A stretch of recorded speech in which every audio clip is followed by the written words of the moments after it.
కానీ ఒలింపిక్స్ లో ఒక గోల్డ్ మెడల్ సాధించలేడు. అందుకే వాటి కోసం ఈనాడు యంగ్ ఇండియా స్పోర్ట్స్ యూనివర్సిటీని మనం ప్రారంభించుకున్నాం. దీంట్లో గొప్ప గొప్ప క్రీడాకారులను తీసుకున్నాం. ఈరోజు అభినవ్ బింద్రా, అదేవిధంగా Kapil Dev, football all India captain, ఇట్లాంటి వాళ్ళందరూ ఆ స్పోర్ట్స్ బోర్డులో ఉన్నారు. Ravikant Reddy India volleyball captain, Arjun award మన తెలంగాణ బిడ్డ కూడా అందులో ఉన్నారు. మరి వాళ్ళకి అవసరమైన పెట్టుబడులు పెట్టడానికి కావ్యం మారన్, అపోలో బోర్డు సంబంధించిన వాళ్ళు వీళ్ళందరినీ కూడా వాళ్ళకు అవసరమైన ఆర్థికంగా ఆదుకోవడానికి పెద్ద పెద్ద వాళ్ళని ఈరోజు ఒక స్పోర్ట్స్ యూనివర్సిటీని ఈరోజు ప్రారంభించుకున్నాం.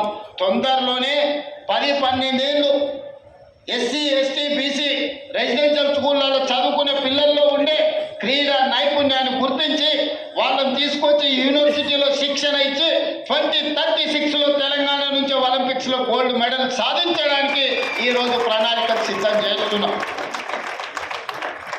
ఇవన్నీ తెలంగాణలో ఉన్న వెనుకబడిన వర్గాల కోసం, పేదరికంలో మగ్గిపోతున్న మా మిత్రుల కోసం ఆలోచన చేస్తున్నాం. డబ్బులు ఉన్న వాళ్ళు ఎక్కడికైనా పోయి చదువుకుంటారు. వాళ్ళు స్టాన్ఫర్డ్, ఆక్స్ఫర్డ్, లండన్ ఎకనామిక్స్, ఎక్కడికైనా స్కూల్ ఆఫ్ ఎకనామిక్స్లో ఎక్కడో పోయి చదువుకుంటారు. వాళ్ళ గురించి నేను ఆలోచన చేయాల్సిన పని లేదు. అక్కడికి పోలేని వాళ్ళను, అక్కడికి ఎదగాలనుకుంటున్న వాళ్ళకు కూడా మరి ఏమైనా చెయ్యాలి కదా. అందులో భాగంగానే మిత్రులారా ఈ ఉస్మానియా యూనివర్సిటీని వేదిక చేసుకోదలుచుకున్నా. 1000 కోట్లు అనేది పెద్ద విషయం కాదు.